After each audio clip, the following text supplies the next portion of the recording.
que j'ai, parce que vraiment, j'ai pas encore d'opinion arrêtée sur la plupart des questions que je vais aborder ici. Voilà.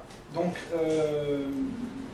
alors, même jusqu'au titre, parce qu'on vient d'en parler avec Arnaud, je viens de me redemander le titre qu'on avait fixé, parce que même le titre, j'étais pas trop sûr de la formulation. Donc, on a dit en fait antagonisme entre construction sociale et naturalisation en psychiatrie. Donc c'est la question qu'on va aborder. Alors la question elle-même, clairement, c'est pas une question originale. Je dirais que c'est une question qui est tout à fait, qui joue un rôle absolument massif en philosophie de la psychiatrie et même, je dirais, pour les sciences sociales qui sont intéressées à des questions posées par la psychiatrie. C'est évidemment une question massive, sinon la question centrale qui constitue l'axe de tous ces domaines quand on s'intéresse à la psychiatrie. De ce fait, il est extrêmement difficile d'avoir quelque chose de neuf, je dirais, même à apporter après tant de travaux brillants. Il suffit de relire, par exemple, le dernier livre de Hacking sur la question, le dernier, déjà quelques années, mais je pense à The Social Construction of What. Il suffit de relire ça pour voir le nombre d'idées qu'il y a dans ce livre, sur lesquelles il faudrait passer un temps fou pour discuter chacune d'entre elles. Regardez les œuvres en sociologie de la médecine, les œuvres de Peter Conrad par exemple, où il y a aussi une réflexion de fond, des exemples, etc. Bon, c'est une littérature absolument immense, avec des idées. Et le deuxième problème, c'est que c'est donc une question extrêmement débattue, et en même temps, on a quand même le sentiment que c'est extrêmement flou. C'est-à-dire que quels sont les résultats? Qu'est-ce qu'on peut dire maintenant? Quels sont les acquis? Sur quoi on peut s'appuyer? Même si, bien sûr, il y a forcément toujours des questions qui resteraient en suspens, quelles sont les questions qui, en quelque sorte, sont réglées? Et même là-dessus, je trouve que c'est pas clair. Donc je trouve que c'est un piège, parce que moi, c'est pas la question dont j'aurais eu envie de parler au départ en m'intéressant à la psychiatrie ou à la dépression. Et donc j'aurais bien aimé pouvoir m'appuyer sur des choses qui étaient déjà faites et bien établies, et en fait, je trouve que c'est pas possible. Donc parce que c'est trop compliqué, il y a trop de choses, c'est pas assez consensuel. Il n'y a pas de choses consensuelles sur ces questions-là, ou pas assez de choses consensuelles.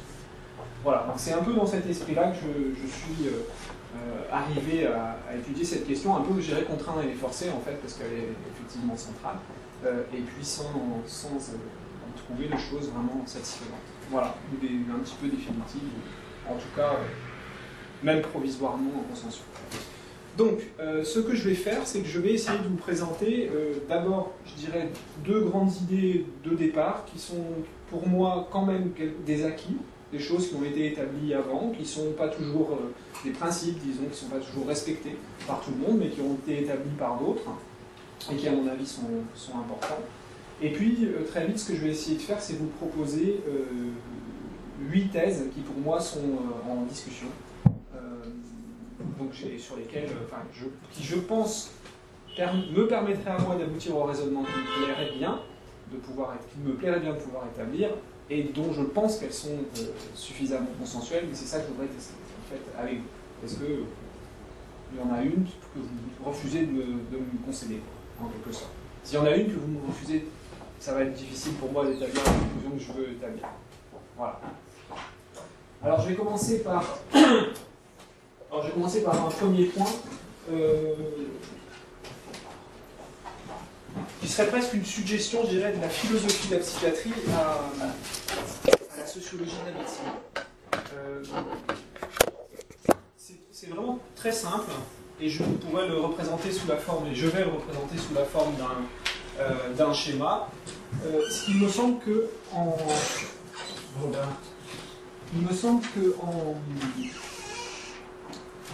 sociologie de la médecine, on confond souvent, je vais partir de là, on confond souvent deux termes qu'en philosophie de la médecine on distingue. Et je pense que ce serait utile pour les sociologues de la médecine de faire cette distinction. La distinction est simple, c'est entre médicaliser quelque chose et pathologiser quelque chose. D'accord? Donc en psychiatrie, il y a une différence entre médicaliser, par exemple, un état de détresse quelconque, et pathologiser cet état de détresse. D'accord? C'est-à-dire que vous pouvez très bien, on peut prendre en charge, c'est-à-dire donc médicaliser, traiter, considérer qu'un thérapeute est compétent et pertinent dans la situation donnée je prends un exemple qui m'est très familier, d'un étudiant de première année de médecine qui a du mal à supporter la pression, la nouveauté, etc. Le thérapeute ne considérera pas qu'il a affaire à une pathologie, mais par contre il considérera qu'il est tout à fait pertinent de donner un petit coup de main à cet étudiant, de lui faire une psychothérapie de soutien, juste pour être là avec lui et l'aider à passer ce cap. Ce n'est pas une pathologisation. À aucun moment, le thérapeute ne considérera qu'il a affaire à une pathologie. D'accord ? Par contre, on peut considérer que là, on a médicalisé ça. Et là, un sociologue de la médecine dira, nous avons médicalisé cette situation. D'accord ? Donc voilà, je prends un exemple de la psychiatrie, on peut prendre des tas d'exemples dans d'autres domaines, la fin de vie, et médicalisé sans être forcément pathologisé, la naissance, et médicalisé sans être forcément pathologisé, etc. Bon. Après, c'est peut-être plus difficile à voir, mais je pense qu'on peut aussi pathologiser sans nécessairement médicaliser. C'est-à-dire qu'on peut considérer qu'on a affaire à une maladie, et on peut considérer que pour autant, cette maladie ne doit pas être forcément prise en charge par un... Donc on peut démédicaliser quelque chose que l'on considère quand même comme pathologique. Je pense que c'est plus rare, mais que ça arrive aussi ou que ça peut arriver. L'exemple que j'ai toujours en tête, je n'ai pas trouvé d'exemple en psychiatrie, ça serait intéressant de voir s'il y en a. Quoique, oui, en fait, je pense que je suis en train de me dire que j'en ai des exemples en tête. En fait. Tu peux te dire que c'est pas une bonne idée, effectivement, d'intervenir dans le cas de quelqu'un dont tu es convaincu par ailleurs qu'il a bien un trouble pathologique. Ouais. L'exemple que j'ai moi en tête souvent, c'est l'exemple du cancer de la prostate de l'homme de 95 ans. On sait que c'est une maladie, on ne va pas aller l'embêter avec ça parce qu'on dit qu'il n'y a aucun sens à prendre en charge sa maladie. Oui, quand on a une personne même psychotique, voilà. même délirante, on s'appelle, il ne faut pas dessus. Voilà. Donc on est d'accord pour distinguer ces deux cercles et se dire que, au fond, il faudrait, alors sans doute que on va dire les proportions ne sont pas justes, hein, c'est juste pour le représenter comme ça. Nous avons des états qui sont à la fois médicalisés et pathologisés, des états qui sont seulement médicalisés et des états qui sont seulement pathologisés. Et puis bien sûr des états qui sont ni l'un ni l'autre. D'accord ? Donc si je dis que c'est ça en fait que je veux représenter. On a d'un côté la médicalisation, de l'autre côté la pathologisation. Maintenant, donc ça c'est assez simple à voir, et encore une fois j'insiste là-dessus, je trouve que c'est pas une distinction qui est clairement faite en sociologie de la médecine, et je trouve ça gênant, moi. Parce que je pense que c'est quand même pas les mêmes processus. Je pense que même, on peut étudier, alors celui-là, c'est peut-être le point sur lequel je vais en arriver rapidement, ça c'est clairement pour moi un processus social. C'est-à-dire médicalisé, je ne vois pas comment on peut avoir l'idée qu'il y aurait une médicalisation automatique sur la base d'un argument biologique, ça n'a aucun sens. Pour moi, médicaliser, c'est un processus sociologique, il n'y a pas de doute. Et donc, ceux qui étudient généralement les sociologues, clairement, c'est la médicalisation. Alors, je ne pense pas qu'ils ne peuvent pas étudier la pathologisation, hein, parce que ça aussi, ça pourrait être un processus social. Mais en tout cas, celui-là, c'est sûr. C'est pour ça que la distinction m'intéresse. D'accord ? C'est que je suis sûr, encore une fois, que quand on médicalise, c'est un choix social. On peut l'étudier, on peut étudier pourquoi, comment, le rôle de l'industrie pharmaceutique, le rôle des médecins, le rôle de la demande des sociétés, des associations, tout ce que vous voulez, le fonds de commerce du sociologue, il est tout à fait pertinent ici. Hein, ou sa boîte à outils, plutôt que son fonds de commerce. Sa boîte à outils, elle est pertinente ici. C'est aussi son fonds de commerce, mais enfin, c'est sa boîte à outils avant tout. Pour moi, il n'y a aucun doute là-dessus. Par contre, sur la pathologisation, c'est là que je dirais, je suis un peu mal à l'aise. Je ne suis pas tout à fait sûr que ça fonctionne pour la pathologisation. Je pense qu'effectivement, on peut pathologiser suite à des processus qui sont exclusivement sociaux, et donc on aura affaire à une pathologie qui n'est qu'une construction sociale. Mais c'est pas si simple. Je pense que là, c'est plus compliqué. Alors qu'encore une fois, la médicalisation, je pense que là, c'est clair. Je suis d'accord de laisser tout l'argument au sociologue qui serait donc un constructiviste social. Je suis d'accord avec lui de dire que la médicalisation est un processus exclusivement social. Que c'est une construction sociale, la médicalisation. Ça, je suis d'accord. Mais pourquoi est-ce que c'est problématique ? Parce que pour moi, dans pathologisation, intervient souvent un troisième processus qui me semble extrêmement important et qui, là, je crois, est rarement étudié par le sociologue, et qui, par contre, intéresse beaucoup le philosophe, à mon avis.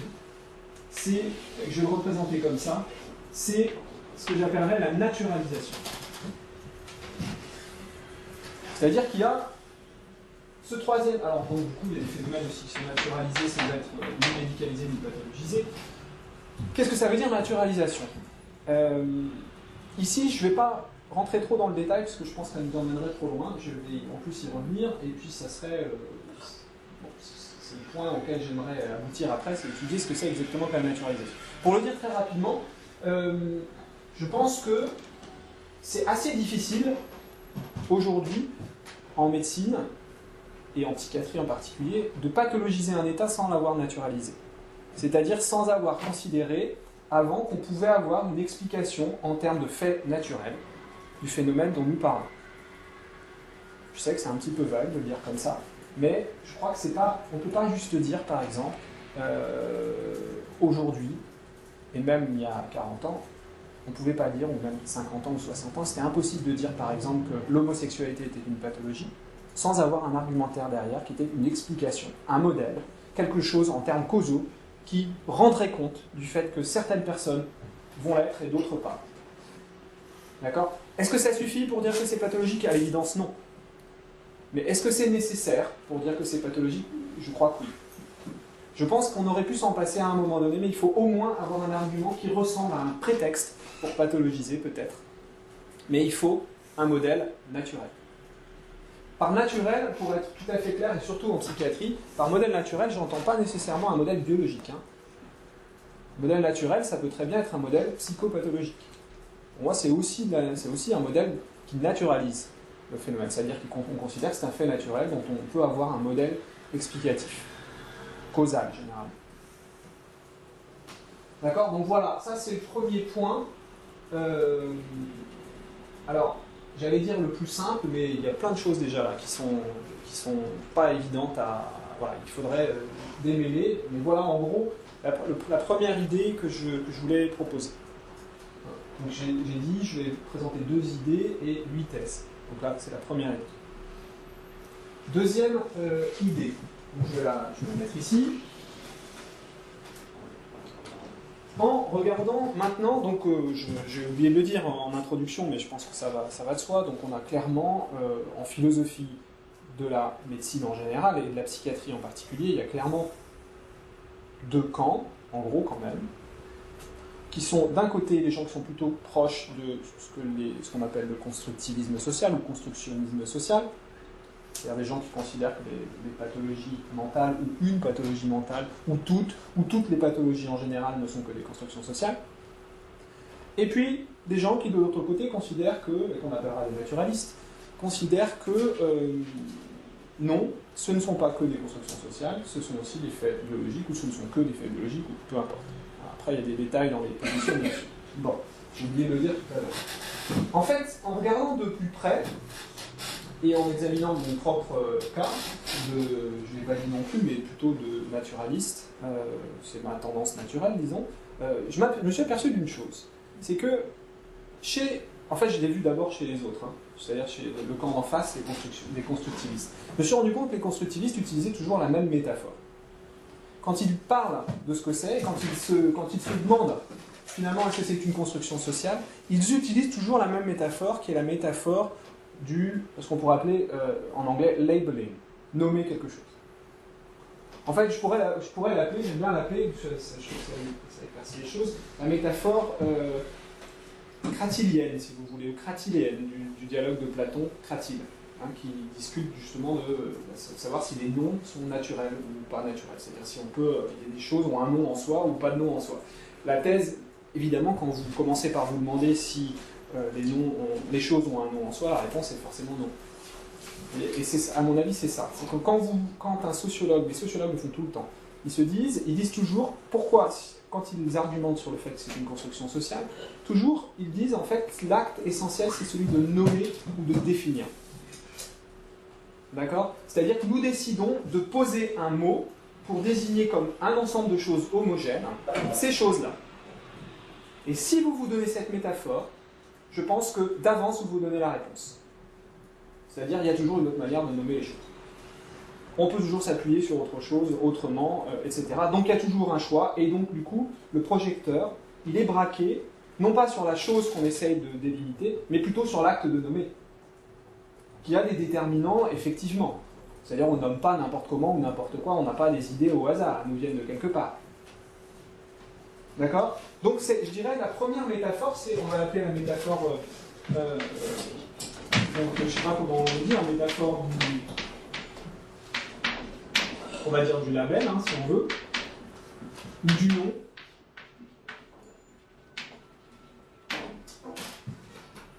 Ça, c'est donc la métaphore préférée du constructivisme. D'accord? Et vraiment, c'est très frappant. Hein. On pourrait regarder, j'ai fait un petit travail de recherche dans le champ lexical de qu'est-ce que j'utilise comme mot. C'est toujours nommer, juger, définir, faire référence à, signification, et puis, alors, autre chose, catégoriser. Ça aussi. Très important. Parce qu'en fait, c'est toujours la même idée. C'est-à-dire qu'en fait, on est en train de, finalement, de regrouper un ensemble de réalités sous une même étiquette. Voilà. Étiqueter, ce serait pas mal aussi. C'est ça le métaphore, c'est étiqueter. Et encore une fois, je pense que quand on se donne ça, je le redis, hein, ça veut dire que quand on pense dans le cadre de cette métaphore-là, forcément, le projecteur, je le redis, il est sur l'acte de nommer. Et quand le projecteur est sur l'acte de nommer, clairement, ce que vous étudiez, ce sont les processus qui font que vous allez nommer ces choses-là comme ça, que c'est cette catégorie-là qui vous intéresse et pas une autre. D'accord? Et du coup, on aboutit, je trouve, à une définition d'une construction sociale, que je vais appeler ici, parce qu'on va s'en servir tout à l'heure, beaucoup, que je vais appeler, alors, on n'a pas la distinction en français entre construction et construct, mais on va mettre le français construction, on va l'appeler construction au sens 1. D'accord? Donc la construction au sens 1, c'est donc toujours la construction sociale. C'est l'idée qu'en fait un terme est une idée ou un objet est une construction sociale. Et ça veut dire clairement que, en donner une définition qui me semble bien résumer l'idée, que cet objet ou ce concept est contingent quant à la nature, ou plutôt aux objets qu'il désigne, mais nécessaire quant à l'étiquette elle-même. C'est-à-dire, l'étiquette est nécessairement ce qu'elle est, parce qu'il y a des processus qui nous poussent à nommer les choses comme ça. Bon, pour prendre un exemple un peu plus concret, parce que là je le dis de manière très vague, il y aurait des forces sociales, par exemple, à l'œuvre, qui nous pousseraient à considérer que, par exemple, les schizophrènes appartiennent à la même catégorie, à créer cette catégorie des schizophrènes. Donc il y aurait cette force, ou ces forces qui seraient liées à l'organisation de la société, etc., qui nous pousseraient, encore une fois, à créer cette catégorie. Donc, le processus n'est pas nécessaire. Finalement, on s'en fiche de savoir quels sont finalement ces objets, ou plutôt ici ces personnes qu'on va regrouper dans la même catégorie. Il y a quelque chose qui nous pousse à les mettre ensemble dans une catégorie. Donc ça, c'est la première logique. Et donc là, on a affaire à une construction au sens 1 du terme. Et donc on est constructiviste. D'accord? Et encore une fois, je dirais, pour le résumer, contingent quant à l'objet, nécessaire quant au contexte. C'est-à-dire le contexte détermine nécessairement la représentation, mais l'objet, par contre, il flotte. On s'en fiche un peu, est-ce qu'il est vraiment consistant? Est-ce que c'est consistant du point de vue de la nature de mettre ensemble ces objets? C'est pas trop la question. D'accord? Maintenant, j'ai donc une deuxième métaphore, je disais. Donc là, la première, c'était pas trop dur de la trouver, parce que précisément, c'était celle qui en quelque sorte, me gênait, parce qu'elle m'empêchait de réfuter les arguments des constructivistes. C'est-à-dire que si j'adopte leur métaphore, j'arrive pas à sortir de leur argumentation. D'accord? C'est comme ça que je me suis dit qu'il y avait cette métaphore. Et donc, du coup, en faisant ça, je me suis rendu compte que moi aussi, j'avais une métaphore préférée, et que la mienne était tout aussi discutable que celle du constructiviste. Et ma métaphore à moi, en fait, c'est celle du détecteur. Et alors c'est amusant parce que je me disais que j'adorais cette manière de penser, je me disais mais là c'est comme ça clarifie les choses, on voit beaucoup mieux, etc. Mais je me suis rendu compte qu'en fait, chez les auteurs naturalistes qui pensent comme moi, en fait ils utilisent la même métaphore. Alors la métaphore du détecteur c'est simple, c'est que vous avez tout simplement, vous avez trouvé, et même c'est frappant, même les termes sont là. Vous trouvez le terme signal par exemple. Donc il y a un signal, et puis là, il y a du brouillage sur le signal. Alors le brouillage c'est quoi? Le brouillage c'est justement les forces sociales qui arrivent et qui déforment la vision qu'on a des choses. Vous voyez? Et donc, du coup, ma mission de naturaliste, c'est en fait d'essayer d'éliminer un petit peu le brouillage, tout ce qui est un peu contingent qui vient de l'époque, qui vient de la société, etc., pour voir les choses telles qu'elles sont. D'accord? Ou pour capter le signal qui nous vient des choses. C'est ça ma métaphore préférée à moi, en fait. Alors, Ce qui est très intéressant, et là je trouve que c'est un peu un hasard, c'est qu'en fait il y a un sens aussi du mot construction qui correspond à ça. Et ce sens du mot construction, c'est celui qu'on trouve, à ma connaissance, après je n'ai pas été regarder beaucoup plus loin, mais on le trouve à ma connaissance en psychométrie par exemple, où on parlera effectivement d'un construct, ou d'une construction, mais en un sens qui est très différent. Hein, comme on dit par exemple, comme vous savez, comme on dit que l'intelligence est une construction. C'est-à-dire en fait c'est une entité qui existe peut-être dans la nature, mais dont on ne peut pas avoir d'observation directe, qu'on peut que mesurer indirectement. Donc on va utiliser ce terme-là, c'est en fait au sens, je trouve que ça ressemble pas mal à ce que Hegel ou Hempel appelle une entité théorique. Il y a un truc qu'on n'observe pas vraiment, mais on peut observer indirectement ou supposer ou faire la supposition que ça existe, et puis ça peut se renforcer parce qu'on va croiser, on va trianguler. Tiens, j'ai oublié de le dire ça aussi dans la métaphore du détecteur, la triangulation c'est important. D'accord, l'idée qu'en fait on va recouper, etc. Vous avez le terme de robustesse au sens épistémologique du terme. C'est important aussi, si on essaie d'avoir un résultat robuste, répétition, reproductibilité, etc. Tout ça, c'est la même métaphore. C'est l'idée que vous allez traquer la réalité à partir d'outils qui, eux, ne sont pas vraiment absolument fiables. Mais que vous pouvez quand même obtenir quelque chose à force de répéter, de croiser, etc. Voilà. Donc là, on a un nouveau sens de construction que je vais appeler construction 2. C'est-à-dire là, cette fois-ci, si je dis par exemple, je parle d'une pathologie mentale, si je dis que c'est une construction au sens 1, je suis en train d'insister sur le fait que c'est le contexte qui la façonne, et donc je vais tomber dans cette métaphore-là. Si c'est une construction au sens 2, alors je vais dire, bah non, en fait c'est une entité qui probablement est naturelle, en tout cas je pars de cette idée-là, simplement on a un brouillage et on essaye de trouver, d'enlever en fait tout ce qui est contingent, parce que cette fois-ci c'est le contexte qui est contingent, pour essayer d'obtenir tout ce qui est nécessaire, c'est-à-dire en fait cette fois-ci l'objet lui-même. Voilà. Alors je trouvais que c'était assez éclairant de voir les choses comme ça pour comprendre un petit peu le débat. Donc voilà, ça c'est les deux idées, si vous voulez, dont je voulais partir. Ça fait déjà beaucoup de choses. Hein. Alors je rajoute les 8 thèses maintenant.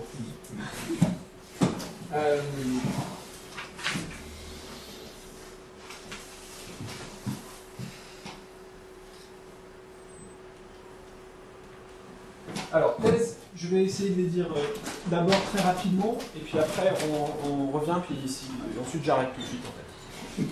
On va dire les 8 thèses, déjà rien de dire. Bon. Bon, je pense qu'elles ne sont pas extrêmement compliquées, parce que c'est des choses qu'on a déjà vues. C'est pas, voilà. Ça, par exemple, la première, vous la trouvez chez quelqu'un comme Griffith, dans le titre de son livre, c'est What Emotions Really Are, je crois. C'est ça le titre, je ne me souviens plus, je crois que c'est ça. Vous trouvez aussi le même argument chez Hacking, et l'idée est très simple. Elle se formule de la manière suivante. Si tout peut être considéré comme une construction sociale, alors c'est seulement en un sens trivial du terme. Ou plutôt, je vais le dire autrement, en un sens trivial du terme, effectivement, tout est une construction sociale.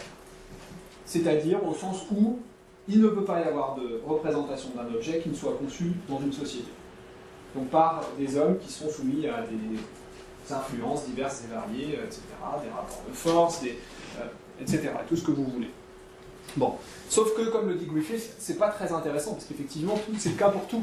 Donc c'est pas très intéressant. Alors, je suis assez d'accord, donc on va dire la première thèse, si vous voulez, c'est ce qui a un sens trivial. Je vais juste rajouter une chose, c'est que je pense que ça a quand même une importance, ça, c'est que pour le sociologue en particulier, c'est que c'est une sorte d'affirmation méthodologique de départ pour dire que l'objet qu'il étudie, il est légitimé à l'étudier. Donc si tout effectivement est une construction sociale, alors ça veut dire que le sociologue, il peut rentrer comme la tour, hein, il peut rentrer dans le laboratoire et avoir des choses intéressantes et pertinentes à dire. Et ça, moi je suis prêt à l'admettre évidemment.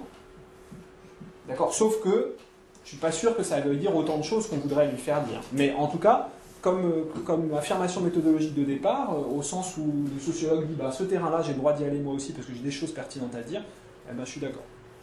Et en fait, je pense que c'est difficile de dire qu'on n'est pas d'accord. Il y a quand même beaucoup de résultats qu'on obtient de cette manière-là. Donc ce sens trivial, je trouve, c'est facile de l'admettre. Même quand on est naturaliste, c'est facile de l'admettre, je pense. Après, il y en a un autre. Ça va être ma deuxième thèse, c'est qu'il y a un autre sens que là, je vais appeler le sens fort. Et celui-là est beaucoup plus intéressant. Et on peut le traduire de la manière suivante. On peut se dire qu'en fait, c'est la thèse que X n'est rien d'autre que une construction sociale. Donc, si vous voulez, une construction au sens 1 du terme. D'accord? Ce n'est rien d'autre que. Donc ça veut dire quoi? Ça veut dire que l'homogénéité du groupe qu'on rassemble ne tient sur rien d'autre que sur le nom. Il n'y a pas de raison dans la nature de mettre ensemble ces gens ou ces choses. Que toutes les raisons qu'on a, par contre, on les trouve bien claires, bien établies dans la société. D'accord? Et donc en psychiatrie, ce serait, vous voyez bien l'idée qu'il y a derrière, évidemment, c'est qu'en fait on a juste nommé quelque chose pour des raisons sociales, de régulation de la société, de pacification, etc. Puis vous pensez à cette définition que j'adore du psychiatre par Saz, un tranquillisant social. D'accord? Donc c'est ça. Alors, ce qui est intéressant, il y a 2-3 choses encore à dire sur ce sens fort du terme. C'est que, je crois que c'est ce qui gêne un petit peu aussi le philosophe qui va lire ça, c'est qu'on trouve formidable quand on lit par exemple l'article de Conrad, puisque je parlais de Conrad sur l'hyperactivité, du début des années 70, sur l'hyperactivité de l'enfant. C'est formidable, quand on lit ça, on se dit oh, c'est vachement bien fait, on découvre un truc. Puis après, on lit la même chose, on lit le livre d'Alan Young sur le PTSD, c'est un très bon livre aussi, et on se dit oh, c'est formidable, c'est très bien. Et puis après, il y a une petite gêne, c'est le côté un peu récurrent de la chose. C'est-à-dire qu'en fait, on dit toujours, ce n'est que une construction, et si on ne veut pas tomber dans le sens trivial, si on veut rester dans le sens fort, ça veut dire qu'il faut bien qu'il y ait des choses qui ne soient pas des constructions sociales. Alors, peut-être qu'effectivement, en psychiatrie, tout est construction sociale, mais l'ennui, c'est qu'on a l'impression que le sociologue peut effectivement parler de tout et n'importe quoi en disant que c'est une construction sociale. Donc il y a un côté un peu littératif, c'est-à-dire qu'on a l'impression qu'il peut prendre n'importe quel objet et vous montrer que c'est une construction sociale. Et là, s'il fait ça, on se dit, bah donc du coup, il retombe dans le sens trivial, en fait. Ou pas. Et c'est pas toujours clair. Parce que je pense que c'est pas vraiment sa question. Par contre, c'est celle du philosophe. Est-ce que ce n'est que une construction sociale? Je pense que le sociologue souvent évite la question parce que c'est pas la sienne. Par contre, pour le philosophe, c'est une question importante. C'est même sans doute la question importante. Est-ce que ce n'est que une construction sociale? Voilà, donc je pense que, voilà, là, ici, il y a un problème. Je ne vais pas rentrer dans... Enfin, oui, après, il y a d'autres conséquences, mais je ne vais pas rentrer dedans. Troisième point. Troisième thèse. Il me semble que quand on dit, que quand on est là, dans cette position-là, quand on dit qu'en fait, par exemple, la dépression, c'est une construction, je devrais dire, tiens, je n'avais pas pensé, une construction sociale ici, une construction théorique ici. La dépression, c'est une construction théorique. C'est-à-dire donc, encore une fois, je suppose qu'il y a probablement une entité derrière tout ça qui explique tout, et j'essaie par recoupement de données, etc., et par méthode scientifique d'en préciser les propriétés. Quand je propose ça comme thèse, en fait, je n'exclus pas ça. Parce que je peux pas l'exclure. Pourquoi? Parce que ça n'a pas de sens d'exclure l'idée que la dépression soit une construction sociale. Si c'est un fait naturel, ou si c'est une maladie biologiquement définie, comme telle, c'est toujours aussi et en même temps une construction sociale. Au sens trivial du terme. D'accord? Bon, c'est... Voilà. L'exemple que j'aime bien prendre, c'est celui de la radioactivité, parce que je trouve que c'est plus frappant, même si ça ne vient pas de la psychiatrie. La radioactivité, ça commence par quelque chose qui n'est absolument pas une construction sociale au départ, c'est une entité théorique, physique, et puis très vite, ça devient une construction sociale. D'accord? Quand vous avez dans les comic books américains des personnages qui, sous l'effet de la radioactivité, deviennent monsieur formidable qui a des super pouvoirs, vous avez une popularisation, vous avez, etc. Quand on parle aux gens des radiations dans les États-Unis d'après 1945, etc., et qu'on parle de l'Union soviétique et de la bombe atomique, etc., les gens font, et ils ont et donc il y a une construction sociale de la notion de radioactivité. Évidemment, sauf qu'elle se rajoute. Ben, je pense que c'est la même chose, bien sûr, avec toutes les maladies, c'est évident. Si on dit, je prends l'exemple le plus frappant, je trouve que c'est le cancer qu'on a étudié comme construction sociale, c'est bien sûr une construction sociale. Mais si la thèse était de dire que ce n'est qu'une construction sociale, là c'est plus difficile. Par contre, quand on a naturalisé le cancer, effectivement, on n'a pas exclu le fait que c'est une construction sociale. Donc ça, c'est ma thèse, si vous voulez, c'est qu'on ne peut pas, il n'y a pas d'exclusion du sens 2, du sens 1, pardon, par le sens 2.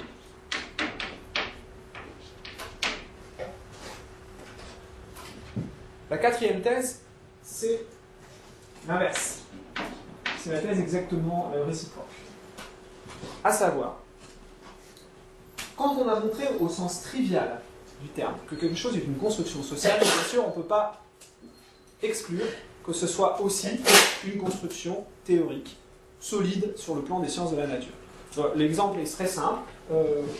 Au départ, mettons par exemple pour la dépression, on peut avoir repéré que, ou avoir mis ensemble des gens pour des raisons sociales, parce qu'ils avaient un comportement particulier qui posait exactement le même problème dans la société dans laquelle on se trouvait. Et puis on a dit donc du coup on les met ensemble dans un même groupe, c'est donc une construction sociale. Et puis après, il peut se trouver que vous avez des gens qui viennent regarder par exemple les...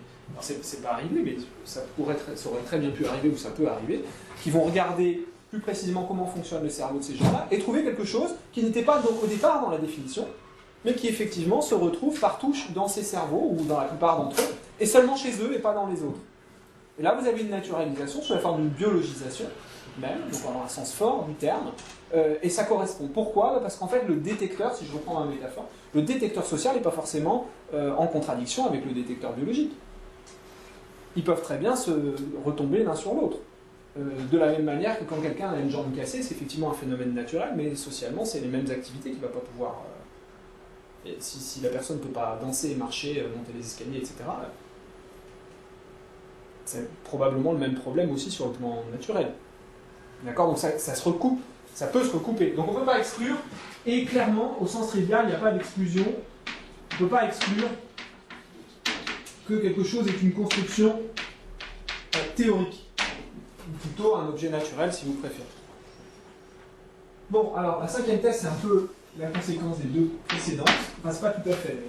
C'est la description de la situation dans laquelle on se trouve, à mon avis, quand on parle cette fois-ci de la biologisation des troubles mentaux. Quand on essaye de biologiser ou d'expliquer de manière biologique une pathologie donnée, et donc celle qui m'intéresse plus particulièrement, c'est la dépression, mais je pense que ça vaut aussi pour les autres, en fait, on est le plus souvent dans une situation, je dirais, inconnue. Ici, donc on se place dans cette métaphore-là, et on raisonne comme ça quand on biologise, forcément. Enfin, c'est en tout cas ce que j'ai dit tout à l'heure. Ça découle de ce que j'ai dit tout à l'heure. Donc ça veut dire que vous considérez que vous avez une entité théorique en face et vous essayez de recouper pour essayer de la... Bon.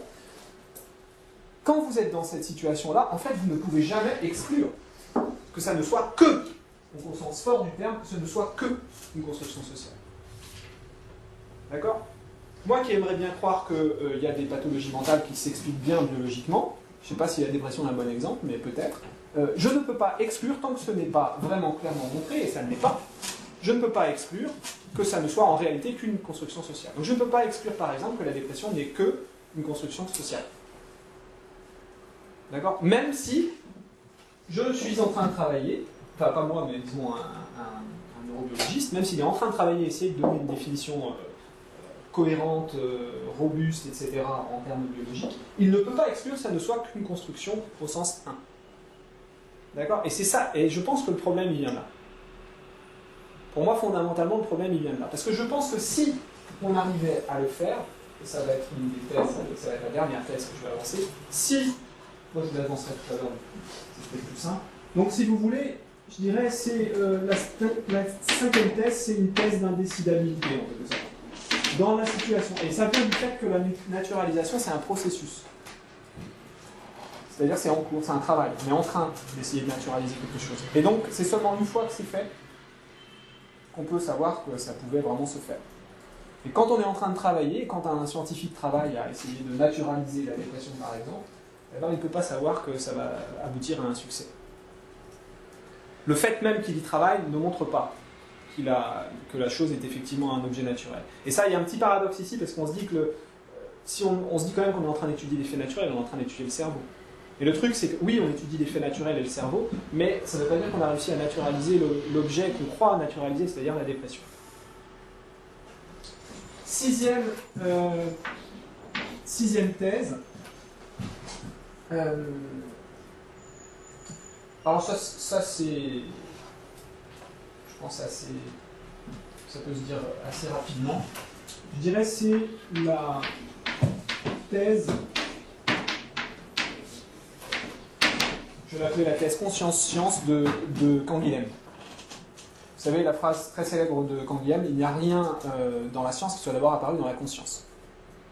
Ce qui veut dire, en gros, dans la belle langue de Canguilhem, ce qui veut dire en gros, dans le contexte de la discussion qu'il a, ce qui veut dire en gros, en fait, les maladies sont apparues d'abord dans la conscience des gens avant de devenir des objets scientifiques pour les médecins. Toujours. Alors, ce n'est pas le cas dans toutes les sciences, comme on l'a dit tout à l'heure, je donne l'exemple de la radioactivité, mais les objets scientifiques auxquels s'intéresse la médecine en général et la psychiatrie en particulier sont toujours d'abord des constructions sociales, donc des constructions au sens 1. Toujours. C'est un fait important. D'accord ? Et ça, je pense que le naturaliste le plus forcené, moi en l'occurrence, doit nécessairement admettre ça. Il n'y a pas le choix. Et donc il en reste deux. La première, c'est simple, c'est, disons, pas une conséquence, mais une petite précision sur la thèse 6, c'est que ce n'est pas parce qu'il y a une priorité logique de la construction sociale sur la construction théorique qu'il y a une priorité logique de la construction 1 sur la construction 2. D'accord ? Ce n'est pas parce que, en quelque sorte, la maladie est apparue d'abord dans la conscience avant d'apparaître dans la science, que la définition de la maladie doit reposer sur la définition de la conscience. On parle de priorité logique. Ouais. Pour définir l'objet dont on parle. C'est ça que je veux dire, pour être plus précis. Donc c'est pas parce que, si tu veux, ce que je veux dire, c'est pas parce que le terme a d'abord, pour le dire plus précisément, ce n'est pas parce que le terme a d'abord été défini comme, on va dire, une étiquette sociale. Ça, c'est priorité empirique. Oui, chronologique, si tu veux. Ça apparaît d'abord, voilà. Ça, c'est pas parce que ça apparaît d'abord dans la conscience, pour le dire dans les termes de Canguilhem, que ça doit être prioritairement défini comme ça. C'est-à-dire que cette définition-là doit toujours avoir la préséance sur toute autre définition possible. Qu'elle doit toujours primer quand il s'agit, donc tu as raison de me dire ça, je pense que j'ai mis logique pour faire un parallèle avec chronologique, mais c'est pas forcément rigoureux. Ce que je veux dire là, c'est que ce n'est pas parce que cette définition est apparue d'abord qu'elle doit s'imposer, ou que l'objet doit rester figé dans cette définition-là. D'accord ? Donc si je vais le donner, enfin je vais donner un exemple peut-être un petit peu plus précis pour être plus clair. Nous avons au départ, je pense qu'on sera tous d'accord, une notion qui est d'ailleurs extrêmement riche culturellement de ce que c'est que la dépression. D'accord ? Avec tout un historique très ancien, culturel très important, écrivains, poètes, théologiens, etc., l'Antiquité grecque, le problème 30 d'Aristote, enfin bon, etc. Un historique extrêmement riche sur ce que c'est que la mélancolie, ce que c'est tout ça. Tout ça, on le porte. On l'a en nous, c'est derrière nous, c'est dans notre culture, etc. À partir de ça, ça serait extrêmement difficile que, par exemple, l'un des internes en psychiatrie qui existe aujourd'hui dans le monde et qui va devenir un chercheur dans 5 ans, mettons, arrive et dise « Bon, bah, moi, j'enlève tout ça et j'appelle dépression ça », sans tenir compte de ce qu'on a fait avant. Vous voyez, on dira bah, « C'est gentil, mais... » Voilà. Ce qu'on va surtout regarder, c'est que les gens dont il est en train de parler en les appelant déprimés, ça correspond quand même aux gens que nous, on appelle déprimés. D'accord ? Sinon, c'est un peu bizarre. Enfin, ce que je suis en train de dire, c'est que là, quand on dit ça, c'est qu'on dit que la définition historique a une préséance, que la définition historique doit s'imposer. Ce que je veux dire, ce n'est pas que, évidemment, le jeune chercheur dont je suis en train de parler peut faire ça comme ça en disant « Tiens, moi j'appelle ça la dépression, etc. » Ce que je veux dire, c'est que la science avance forcément par stipulation. Et qu'elle peut, donc elle va définir un objet, et qu'elle peut définir un objet, des fois en utilisant le même mot, des fois en changeant de mot, pour des raisons qui là sont contingentes. Mais elle peut redéfinir, je dirais, le groupe d'objets, donc l'homogénéité, donc les propriétés importantes du groupe, de manière différente. D'une manière qui est inédite pour nous. Elle a le droit de le faire. Et je pense que c'est très difficile à faire, en psychiatrie en particulier. Et je donne juste pour exemple l'argumentaire qui est quand même stupéfiant des promoteurs du DSM-5, qui est on ne peut pas faire évoluer nos catégories trop rapidement parce qu'il y a trop de gens qui les utilisent.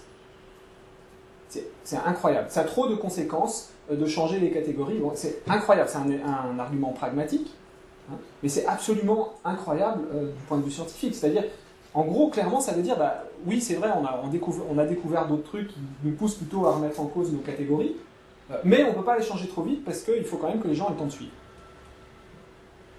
Je trouve ça, bon, j'insiste pas, voilà. Donc c'est, si vous voulez, pas de priorité, la question de la priorité chronologique. Je pense qu'il n'y a pas de priorité chronologique, encore une fois, de la définition première d'un terme, c'est-à-dire notamment la définition en termes de construction sociale, sur une définition naturelle, si on veut, ou logique ou scientifique. Dernière thèse, il me semble qu'elle découle un petit peu de tout ce que je viens de dire là, et c'est celle à laquelle je veux arriver et à laquelle je vais m'arrêter. Il me semble par contre qu'il y a une priorité du processus dans tout ça. Si on admet toutes ces thèses-là et ces distinctions, ce qui est déjà beaucoup demandé, je crois, mais si on les admet, il me semble qu'il y a quand même quelque chose qui découle, c'est qu'au fond, il y a quand même une priorité du processus de naturalisation sur le reste. C'est-à-dire, la vraie question, la seule question, c'est est-ce qu'on arrive à naturaliser l'objet dont on parle? Par exemple la dépression, par exemple la schizophrénie, etc. Si on a réussi à le naturaliser, je crois que le débat est clos. Et donc, alors clos, ça veut dire encore une fois, oui, c'est toujours une construction sociale au sens trivial du terme, mais c'est pas trivial de montrer en quoi c'est une construction sociale. D'accord? Mais non, ce n'est pas une construction sociale au sens fort du terme, ce n'est pas que une construction sociale. D'accord? Donc ça, c'est ce qu'on a dit. Et là, on a décidé, tel le problème de l'indécidabilité dont je parlais, là, on a décidé, on a tranché, c'est un objet naturel. Et qu'est-ce qui fait que c'est un objet naturel? Donc, ce sera ça, évidemment, la question finale. C'est quoi, en fait à quel moment on a montré qu'un trouble mental est un objet naturel? Je pense qu'on l'a montré clairement, c'est pas très original, mais je pense qu'on l'a montré en termes de, je dirais, quand on a atteint un certain niveau de contrôlabilité de l'objet dont on parle, à ce moment-là, on l'a naturalisé. Quand on a atteint un certain niveau d'intelligibilité de ce qui se passe, de prédictibilité, bref, tous les critères standards de la science, hein, prédiction, explication et contrôle de l'objet. Une fois qu'on a atteint un certain niveau sur ces trois critères-là, il y a un consensus qui se fait sur le fait que c'est naturalisé. Alors la difficulté, c'est que c'est quand même pas simple. On peut continuer à discuter, évidemment, pour savoir si c'est suffisamment contrôlé, suffisamment prédictible, suffisamment expliqué pour qu'on puisse dire que c'est naturalisé. Mais quand même, je pense que le poids de la preuve, il repose essentiellement là-dessus. Et j'ai l'impression, donc si on veut, je dirais, il y a la priorité de la question de la naturalisation.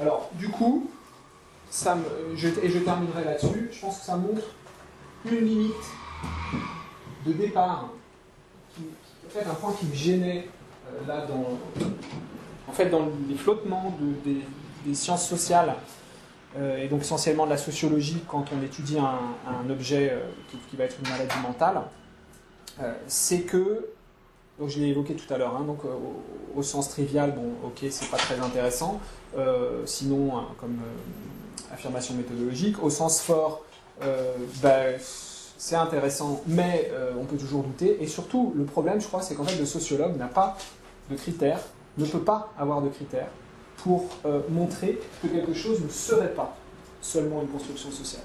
Si je demande à un sociologue, montrez-moi que quelque chose n'est pas seulement une construction sociale, il ne peut pas répondre à cette question. Pas avec sa boîte à outils.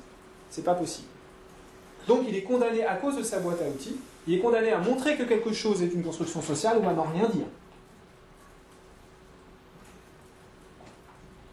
C'est une jolie conclusion, ça, je vais m'arrêter. Ça évoque les choses. Voilà, merci, je m'arrête là.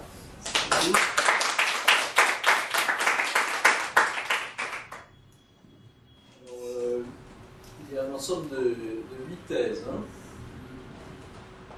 Format en tout. Ouais. Alors, est-ce que quelqu'un thèse les 8 thèses? Moi, j'ai peut-être juste une remarque, parce que je n'ai pas encore bien le temps de tout assimiler là, mais je me demande quand même s'il n'y a pas, si c'est pas un peu se faire la part facile en disant qu'il y a des gens qui soutiennent que les choses seraient seulement une construction sociale. Au sens où, enfin, je vois bien peut-être quelqu'un comme Latour, par exemple, pour correspondre à l'image, mais moi, la vision que j'ai de cette thèse-là, qu'il y aurait des choses qui seraient des constructions sociales parce que ça vient du langage, etc. Donc, quand on vient de la philosophie et pas de la sociologie, je pense que peut-être c'est possible, je ne connais pas assez bien la littérature en sociologie pour me rendre compte de la mesure dans laquelle il y a des positions caricaturales, mais je pense que c'est caricatural. S'il y a des gens qui disent ça, c'est caricatural, parce qu'en fait, les gens qui disent, comme je sais pas, le deuxième Wittgenstein par exemple, qui disent que effectivement nos catégorisations sont en un sens des constructions sociales, c'est jamais, il n'y a jamais cette idée qu'il y aurait d'un côté le langage et puis de l'autre le monde, et puis que le langage viendrait découper le monde. Mais il y a cette idée que le langage, il fait partie du monde aussi, c'est-à-dire qu'en un certain sens, il n'y a pas il n'y a pas une chose qui est le reflet d'autre chose, mais en réalité, nos catégories, elles sont évidemment toujours construites en fonction de problèmes pratiques, éventuellement dans les sciences d'observation empirique, etc. Et donc du coup, peut-être il y a d'autres questions qui me sont venues pendant l'exposé, mais là je les ai un peu perdues, mais du coup je me demande si ces deux positions-là du naturaliste et du constructiviste sont pas un peu... positionnées de manière favorable aux ça, naturalistes. C'est le risque, mais c'est sûr. Je me demande si... Par exemple, une autre question qui m'est venue, c'est, mais d'ailleurs tu en as parlé, c'est sur le rapport entre le sens commun de l'expression, et le sens que le scientifique, que le naturaliste va donner une fois qu'il aura fait un certain nombre d'observations. Évidemment, la question, j'ai pas été complètement satisfaite par ton idée que, par la dernière thèse, là, il y a une priorité du processus de naturalisation sur le reste, parce que la question que je me suis posée un peu avant, c'est est-ce qu'on parle de la même chose? Est-ce que le scientifique, quand il parle de dépression, et puis nous, quand on dit un tel et est-ce qu'on parle de la même chose? Et l'idée, je suis d'accord avec l'idée qu'il ne faut pas perdre le sens de départ quand on fait de la science, mais est-ce qu'ensuite, une fois qu'on a fait des observations, est-ce que ça veut dire que ça supprime le sens de départ? Je ne suis pas complètement sûre non plus. C'est-à-dire que je pense qu'il ne faut pas perdre de vue les objectifs pratiques. C'est-à-dire qu'effectivement, on peut avoir besoin pour des buts pratiques, pour faire de la médecine, de définir une catégorie qui est plus rigide que celle qu'on va utiliser peut-être quand on fait une autre forme de clinique, par exemple. Mais je pense que c'est un peu gênant de dire qu'une fois qu'on a naturalisé, alors on peut éliminer les autres, on peut éliminer dépression et sens historique.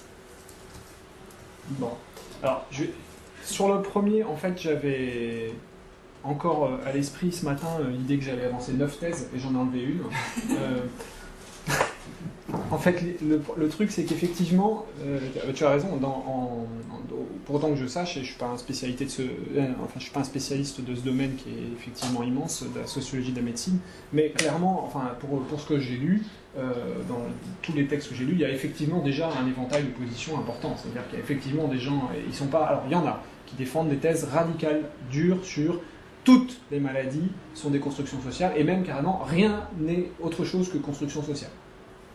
Voilà, donc ça, il y a des gens qui défendent cette thèse-là. Mais c'est pas très intéressant. Je veux dire, un sociologue qui dit ça, c'est comme un philosophe qui parle de méthodologie en sociologie, ça n'a pas tellement d'intérêt. En général, il peut y avoir des exceptions, mais en général, c'est pas très intéressant. Par contre, ce qui est clairement aussi, à l'opposé, et souvent aussi dans des termes vagues, tu vas trouver des déclarations du genre « ça n'exclut pas que ça puisse être, etc. » Donc, mais du coup, je pense que quand ils disent « ça n'exclut pas que ça puisse être », en fait, ils retombent toujours dans le sens trivial. Et donc, initialement, j'avais distingué un sens trivial, un sens fort et un sens faible. Et le sens faible, pour moi, c'était de dire parce que c'est une thèse qu'on va trouver chez certains sociologues, c'était de dire qu'en fait les facteurs sociaux ont l'ascendant sur les déterminants biologiques dans la définition de la catégorie. C'est-à-dire qu'ils sont, en fait, pour le dire en des termes un peu plus précis, ils ont une force de magnitude supérieure dans la détermination de la catégorie par rapport aux faits biologiques. Donc ça veut dire que ça ne fait pas un pli. Quand il y a une pression sociale et un fait naturel, c'est toujours la pression sociale qui l'emporte sur le fait naturel dans la délimitation de la catégorie. Donc on trouve aussi cette thèse-là. Et je pense que le truc, je me suis dit, c'est vrai que ça caricature, mais en fait, je pense qu'au final, on tombe quand même sur ce problème-là. C'est-à-dire que le sociologue est toujours obligé soit de défendre la thèse au sens fort, soit de défendre la thèse au sens faible. Voilà. Et quand il prend une position intermédiaire, il est en train de prendre la thèse au sens fort. Je vois pas comment il peut faire autrement, en fait. C'est assez difficile de faire autrement. Donc ça, c'est pour le premier point. Après, effectivement, j'ai simplifié aussi pour la question de la priorité, évidemment.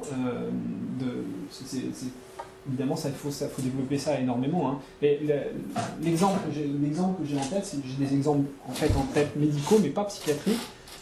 Pour la psychiatrie, je fais plus compliqué, mais de notions qui sont définies d'abord, comme l'épilepsie, qui vont être définies d'abord, ou le diabète, qui sont définies d'abord d'une certaine manière, et puis dont la définition évolue. Et quand la définition évolue, ce qui est important surtout, c'est de voir si la classe de patients traités et nommés comme ça évolue ou pas. C'est ça la question importante, je pense. Parce que le concept évolue, c'est normal. Enfin, il évolue même d'une génération à l'autre, et même dans l'esprit d'un scientifique, d'un moment à l'autre. On n'a pas une étiquette formée pour toujours, ou une définition formée pour toujours. Ce qui fait la référence, évidemment, c'est l'objet auquel on se réfère.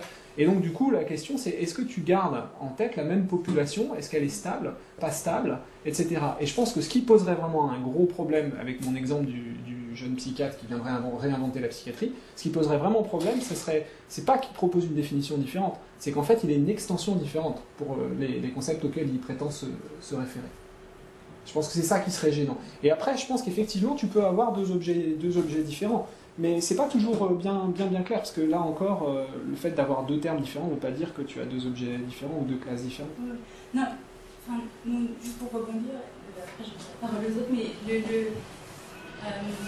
je pense que ce qu'il est important de garder en tête, c'est que du coup, cette priorité de la naturalisation, elle est située, c'est-à-dire elle est nécessaire à une pratique. Ouais.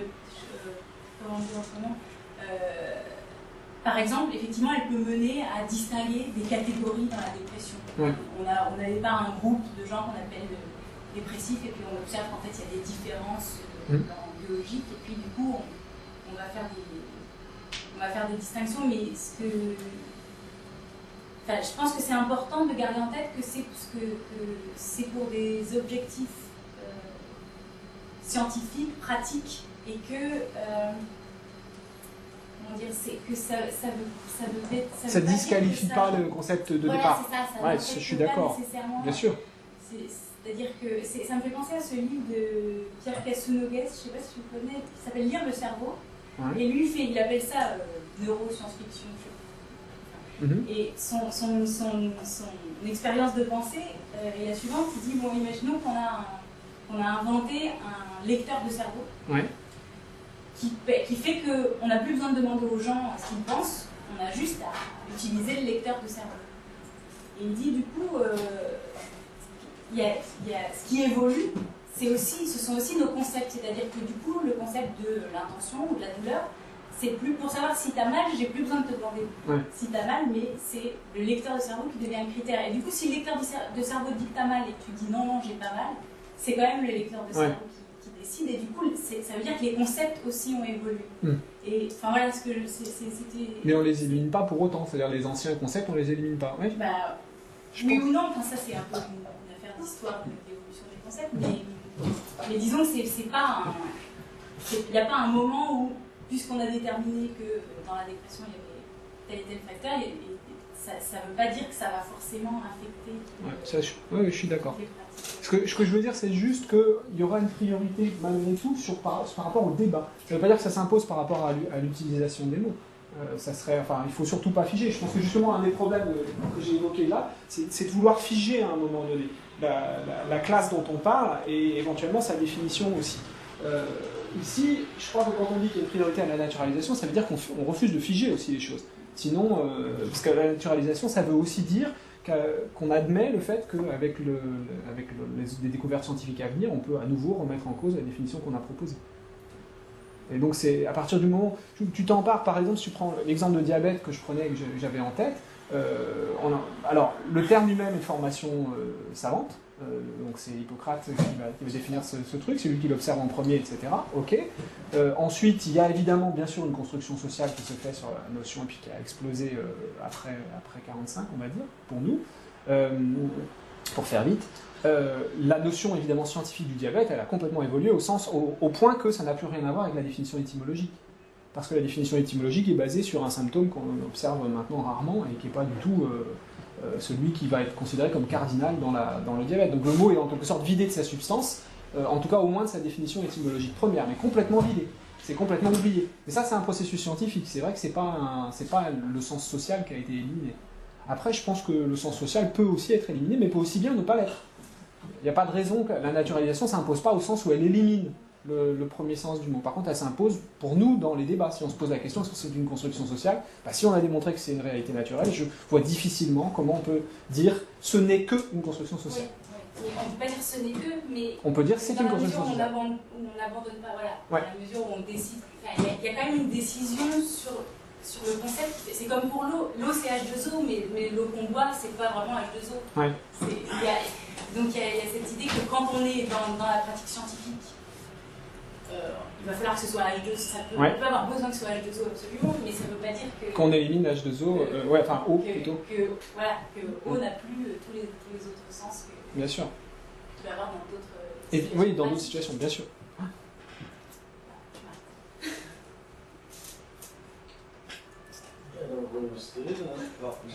Bon, alors, on a été déçu de toute façon que tu ne contredis pas. n'intervienne pas là pour vu le nombre d'heures qu'on a déjà mis sur ce sujet, donc je suis vraiment très content de voir comment ça évolue.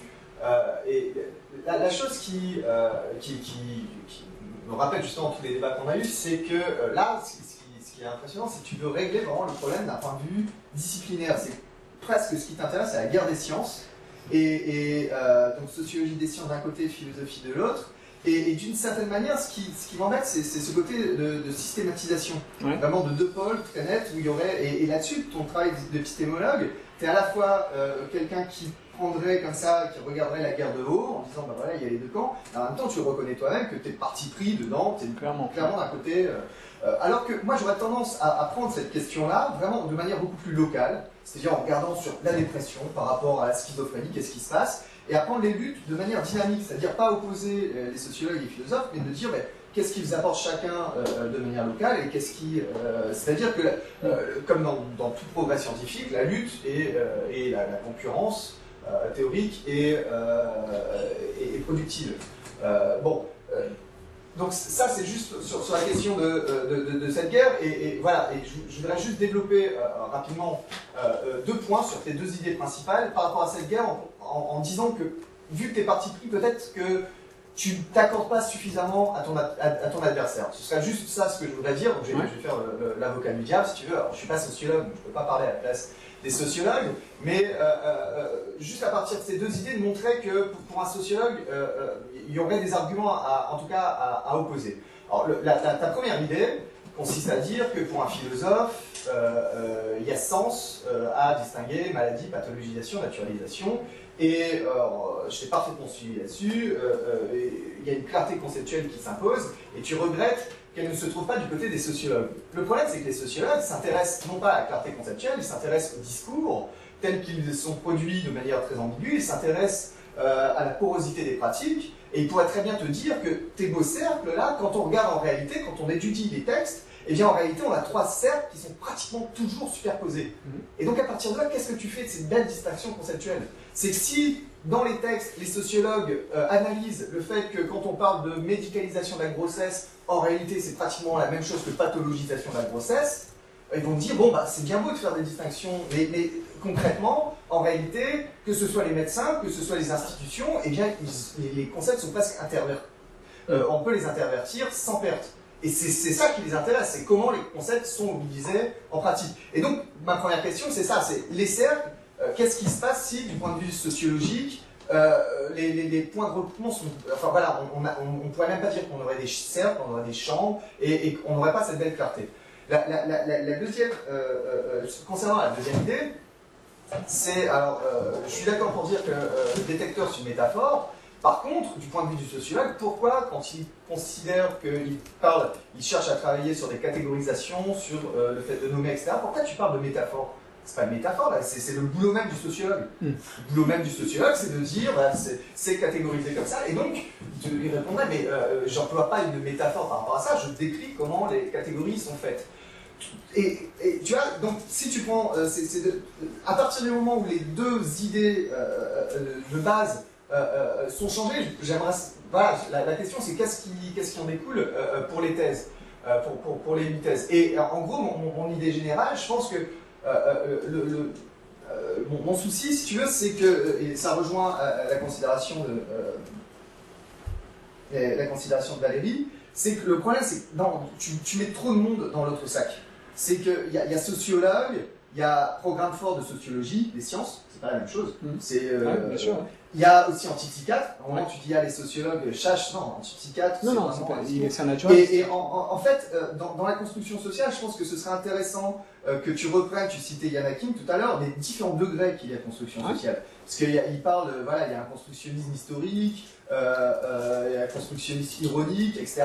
Et il y a le dernier degré, c'est le constructionnisme révolutionnaire, qui est le plus rare. Et en fait, c'est à celui-là que tu t'attaques, et tu as de bonnes raisons de t'y attaquer, mais le problème, c'est que le plus souvent, on peut très bien être constructionniste d'un point de vue sociologiste, en disant, mais oui, bon, moi, ce qui m'intéresse, c'est comment la catégorie de dépression a été reconfigurée dans les années 90, mais peut-être qu'il y a des choses biologiques là-dessous, ça ne remet pas en cause mon travail, et moi-même, je n'attaque pas ça. Donc, ma question, ce serait ça. En gros, pour résumer,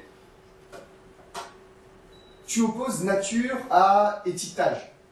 Et on pourrait, la grande question souvent qui intéresse les sociologues, s'ils pensent qu'il y a des choses à dire, en particulier sur la psychiatrie, c'est surtout l'opposition entre nature et facteurs sociaux et facteurs socio-culturels, c'est-à-dire la question de l'étiologie. Qu'est-ce qui est les causes les plus dominantes? Est-ce que c'est du côté de la biologie? Et c'est souvent là où les débats sont les plus intenses en réalité, c'est pas au niveau de l'étiquetage. Et même au niveau de l'étiquetage, la question, c'est pas est-ce que c'est juste une étiquette, rien d'autre qu'une étiquette. Souvent, la question qui intéresse les sociologues, c'est est-ce que les étiquettes, le fait d'être étiqueté, ça produit des effets qui changent les choses, qui changent les institutions. C'est pas non plus. Donc, en gros, le problème, c'est la thèse 2 qui défend le sens fort, X n'est rien d'autre qu'une construction sociale en psychiatrie. Bon, en fait, plusieurs, et même beaucoup, et même presque à chaque fois, c'est le cas. Ouais. Clairement. Par contre, je pense que tu as raison, et ça m'oblige à préciser un point qui est important. Je pense que toutes les questions pointent, en tout cas, pointent dans plusieurs directions différentes, mais il y a un point qui est commun à tous les points que tu viens de donner, c'est que je vais le redire encore une fois, mais je suis absolument d'accord avec le travail que fait le sociologue. Et je suis d'accord avec la description que tu en donnes. Je suis d'accord avec le fait que c'est pas pertinent pour le sociologue, que c'est pas sa question, que sa question c'est effectivement la question d'étiquette et des effets d'étiquette, de l'étude de comment on nomme ou on définit les choses et pourquoi surtout on les nomme et on les définit comme ça. Ça c'est son travail, je suis d'accord. En fait, pour comprendre pour bien voir ce que je veux dire, pour moi, c'est pas non plus la question n'est pas non plus de régler la question de la guerre des sciences, si tu veux, c'est plutôt de pouvoir faire mon travail de philosophe. C'est ça en fait. Et pour pouvoir faire mon travail de philosophe, je sais que la première chose qu'on va dire, c'est si j'étudie la naturalisation de la dépression, mais de toute façon c'est qu'une construction sociale, donc ça sert à rien. Et c'est cette objection-là que je veux lever. Mais pourquoi tu veux la régler d'un point de vue systémique et pas te concentrer juste sur la dépression? De dire j'ai le droit parce que l'argument lui-même, je pense que c'est parce que l'argument lui-même est construit comme ça en général. Si tu veux, donc j'ai d'abord besoin de dire que au moins pour certains objets, parce que on est d'accord, tu vois bien sur le fond, sur certains objets, peut-être que ça peut être le cas, que ça ne soit qu'une construction sociale, et pour d'autres, peut-être pas. Et donc ma question c'est, est-ce que celui que j'étudie moi, c'en est une ou pas? Je suis d'accord avec toi, il faut particulariser la question pour l'étudier après précisément. Mais le point de départ, c'est ça, je dirais. Après, alors je retiens parce que tu as raison, il ne faudrait pas dire une métaphore, c'est pas une métaphore, effectivement. Mais je rajouterais, et c'est également le cas dans la deuxième situation, c'est pas non plus une métaphore. Tu es vraiment en train de détecter un objet. C'est vraiment ce que tu fais. Tu es vraiment en train d'essayer de détecter un signal. Alors, Steve, si tu admets pas ça... Ah non, c'est juste Si tu détecteur, admets ça, que ça, c'est pas une métaphore, mais que détecteur de fumée, c'est quelque chose, voilà, c'est Ouais. dans les neurosciences. c'est ce que tu fais, tu as un phénomène qui est plus ou moins, qui est partiellement caché, dont tu vois pas, enfin qui est même pour la plupart caché, tu vois par des signaux indirects, et tu essaies de recouper les informations pour voir si ton signal, c'est un vrai signal ou si c'est trompeur. C'est pas une métaphore. Si tu veux, en ce sens-là, où on peut dire, bon, ça me gêne pas trop de dire que c'est une métaphore, mais je serais d'accord pour dire que c'est pas une métaphore. C'est vraiment c'est un cadre conceptuel, si on veut. Je sais pas comment l'appeler autrement, mais c'est comme ça qu'on conçoit son travail, en quelque sorte. Et puis effectivement, tu as raison aussi, je vais mettre un petit peu beaucoup de gens dans le même sac, mais si tu veux, je connais certaines de ces différences, pas toutes. Je vois les différences entre les positions, bien sûr il y a celles que Hacking fait, il y a celles aussi que les sociologues eux-mêmes font, entre les différentes écoles qu'il peut y avoir, labeling theory, enfin tout, etc., avec des positions qui sont différentes, constructivisme historique, constructivisme, enfin d'autres, voilà, et puis la question du relativisme qu'ils étudient aussi. Clairement, mais en fait, ce qui m'intéresse, encore une fois, c'est juste, comme je viens de le dire, de pouvoir faire mon boulot de philosophe. Donc, ce qui m'intéresse, c'est de réfuter ça. Si tu veux, c'est de dire que ça, au sens fort, si tu veux, c'est de limiter ça, plutôt, ou de délimiter le pouvoir de cet argument. Se dire que ça ne peut pas, en aucun cas, être un argument a priori qui, en quelque sorte, invalide tout le travail que, en naturaliste, tu vas faire, qui n'est pas justement d'affirmer que mon objet, par exemple, la dépression est un fait naturel, mais de pouvoir étudier sa naturalisation sans que dès le départ on te dise mais question nulle et non avenue, puisque on sait que c'est une construction sociale. Enfin, c'est ça en fait qui me gêne. Et bien sûr, si tu veux, je suis certain que si j'en parle avec un sociologue, il me dira mais non, mais on peut reconnaître qu'évidemment, bien sûr, et beaucoup vont dire mais oui, bien sûr, sauf que c'est pas notre job à nous. Nous, notre job, c'est de dire ça. Mais ça, quand même, il y a cette implication pour le philosophe au départ. Ou alors c'est que la question est déjà réglée et c'est moi qui n'ai pas compris qu'en fait on était déjà tous d'accord. C'est possible aussi. Il y a quand même une difficulté qui consiste que quand on dit c'est une construction sociale, est-ce que pour autant c'est nul et non avenu? C'est-à-dire, c'est pas après tout parce que quelque chose est une construction sociale que pour autant ça n'est pas par exemple un symptôme social ou quelque chose qui n'existerait pas ou qui serait purement verbeux, au fond. Et on a un peu tendance à entendre que parfois dire de quelque chose que c'est une construction sociale, c'est que ça n'aurait pas de valeur épistémique finalement. Alors que si, c'est pas parce que... Et il y a construction et construction. Tout ça, voilà. Alors, je suis d'accord, ça peut... Pardon. Je vous oui, non, alors en fait, le truc, c'est qu'il y a peut-être une distinction ici aussi à faire entre une construction sociale et un fait social. Parfois, là, je pense que c'est nous, philosophes, qui faisons souvent la confusion dans notre discours, je l'ai peut-être faite là, mais effectivement, il y a évidemment, et surtout en psychiatrie, certains des facteurs explicatifs sont eux-mêmes des faits sociaux, évidemment. Et donc on ne peut pas ne pas en tenir compte, parce que sinon on peut pas comprendre. Là, ça semble quasiment désespéré, pas dans tous les cas, mais au moins dans certains cas, et pour certaines pathologies, ça semble désespéré de trouver une explication si on ne tient pas compte de phénomènes qui sont des phénomènes sociaux au départ. Si on réduit par exemple à un modèle biologique, il est clair qu'on va perdre de l'information. Mais là on parle de fait social, pas de construction sociale. Une conversion hystérique en psychiatrie, c'est au fond un fait qu'on pourrait presque qualifier de social, parce que évoluable historiquement, contingent, c'est pas la même chose l'hystérie dans le service de Charcot, ou maintenant, c'est un fait social, mais qui est peut-être un construit social, mais qui n'en est pas moins un fait objectivable, observable, avec des gens qui souffrent. Enfin, bien sûr. Donc la distinction, je trouve qu'elle est bien faite par Hacking quand il décrit le fameux looping effect.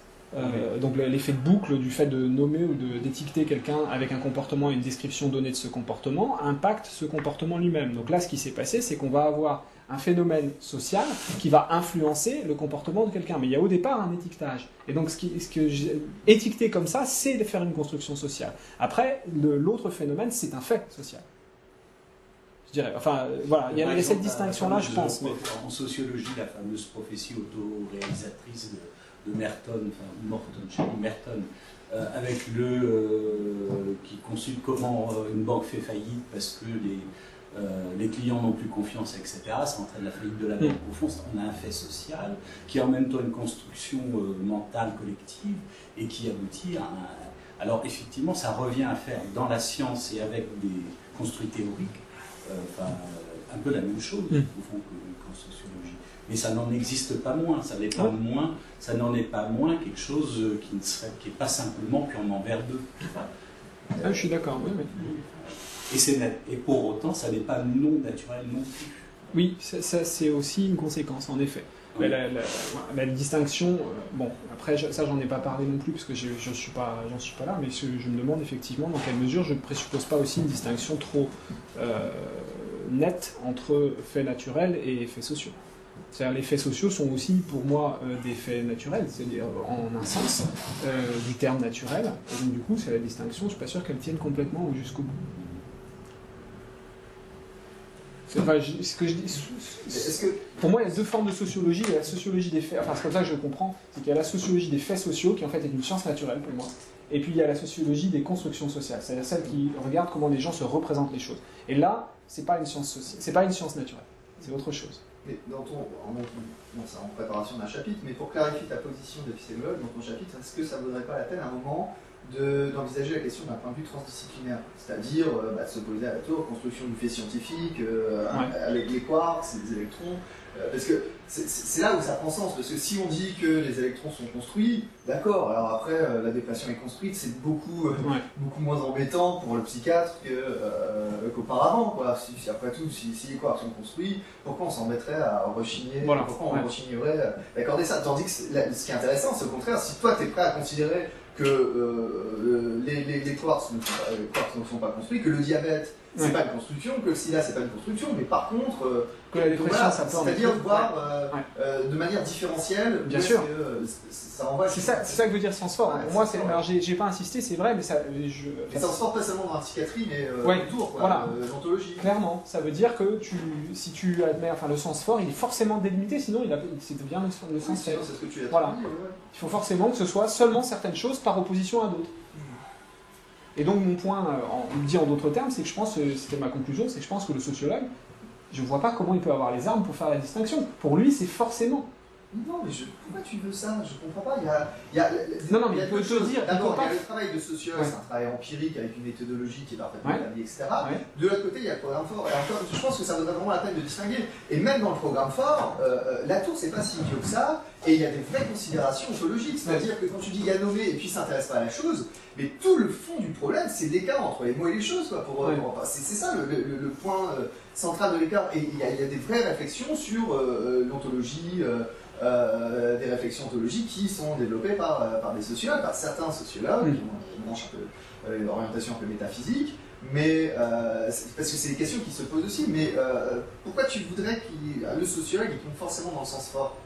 Non, c'est pas ça que je veux dire. C'est que soit tu dis encore une fois, soit c'est l'argument de Griffith. Et je pense que c'est intéressant. C'est que soit ils vont avoir une affirmation qui est nous n'étudions que le fait social qui est dans le concept qui nous intéresse. Donc, par exemple, nous étudions la dépression comme une construction sociale, parce que c'est une construction sociale.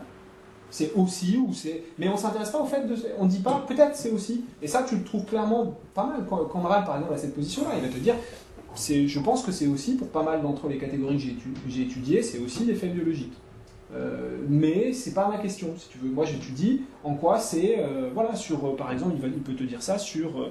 Il le dit clairement. Il dit moi des fois j'ai lutté contre des trucs parce que il y avait une médicalisation et je pensais que c'était extrême parce que je pensais que ça reposait sur rien. Pour certaines des pathologies qu'il a étudiées, l'hyperactivité par exemple, il te dit clairement qu'il est au bord du militantisme parce qu'il pense que ça n'est pas un objet naturel. Voilà, ça c'est sa position. Mais il va te dire pour d'autres, non. Pour d'autres, mais ça m'empêche pas d'étudier quand même l'étiquetage social, si on veut. Pourquoi c'est fait comme ça, pourquoi, etc. Mais il peut aussi y avoir un phénomène biologique derrière. Donc il admet ça.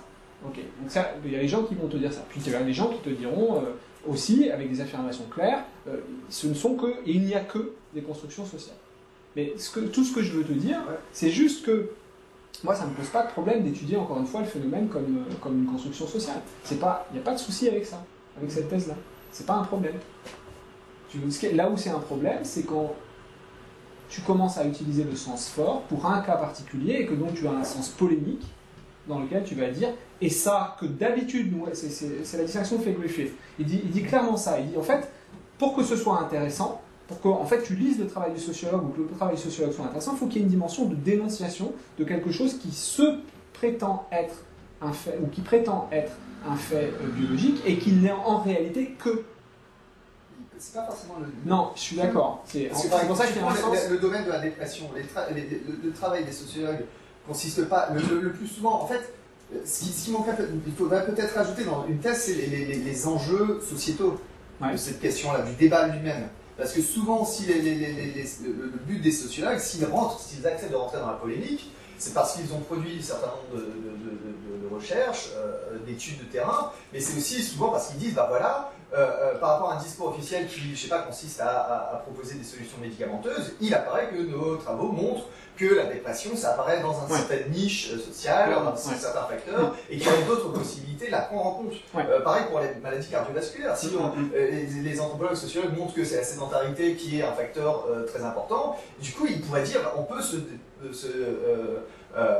peut éliminer, enfin éviter de consommer des médicaments et puis plutôt encourager des programmes de sport à l'école ou d'amélioration de la nutrition. Souvent les vrais combats se portent, t'es d'accord, c'est là-dessus souvent. Mais pour moi c'est des débats de sciences naturelles là, clairement. C'est-à-dire que c'est une sociologue là qui fait ce travail-là, il fait un travail de sciences naturelles. Quand tu es en train de dire que c'est la sédentarité le facteur majeur ou un levier d'action majeur, tu es en train de parler de sciences naturelles là.